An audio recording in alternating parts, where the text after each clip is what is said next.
In November, Kevin Braun will become the newest Toledo police chief. One of his goals is to build strong bonds with the community. But our 11 Investigates team has uncovered a January incident that could complicate those plans. Tonight at 11, our team will tell you about an incident in central Toledo between police and a resident that has not been reported on before. Lead investigator Brian Duggar joins us with the preview. Brian, so what happened on that day in January?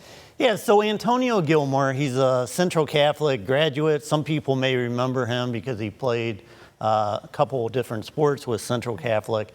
He had gone out to the store. He had his pregnant girlfriend back home. He ran out to the store to get a couple things. He's walking home.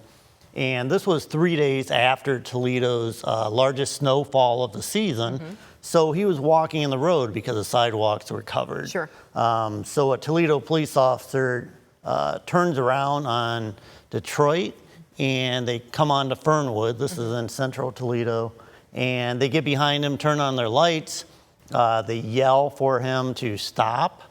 He told me that he did not hear them saying that, but you can clearly hear that on the body cam. So he continues walking, and then he does a little jog, and then he stops, and an officer grabs him, brings him back to the squad car, and at some point, one of the officers strikes him twice in the face with a closed fist, and they take him to the ground.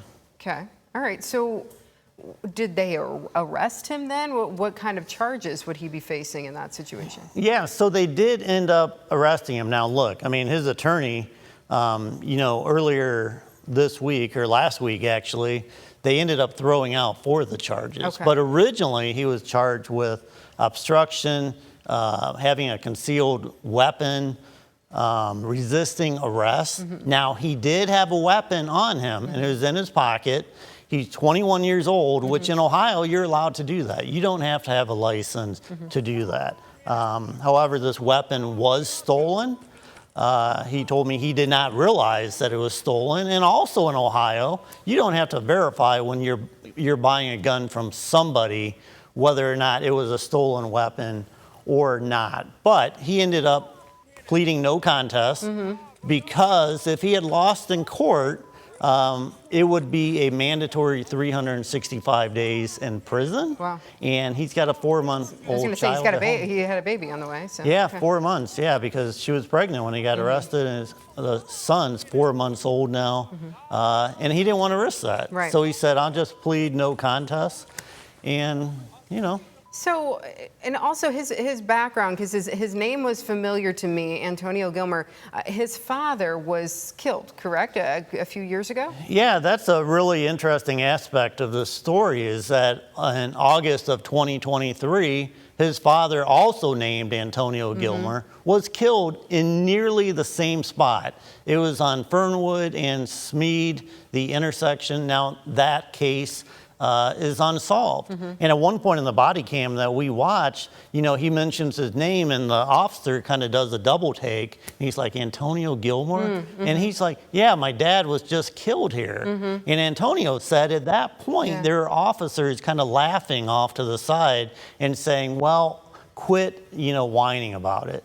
I didn't hear that on the body cam, but what we do hear is him say, guys, that is not cool. That's not funny at all. So your piece airs tonight at 11 o'clock, and you're going to get more into the whole pattern, potentially, of what his attorney is saying of black men being targeted by police sort of in this way. And have you heard back from the police department on this? Yeah, the police actually did get back to me just about an hour or so ago, and they said, look, this case has been looked at. They did not violate any department policies, but I sent them the video, I sent them body cams with some comments that they may not have been familiar with, and they've told me that they are continuing to review it. But at this point, there's been no IA investigation, but they said they are still reviewing it. Okay, all right. So you can see that full story tonight. You can hear from him and his attorney about what could potentially be a pattern. And now this new incoming police chief says he wants to help build these community and strengthen relationships. So Absolutely. So, and you can also see the videos on our YouTube channel Okay. and at WTUL.com. It's all there. All right, Brian, thank you Yep. very much. We'll be right back. Stay with us.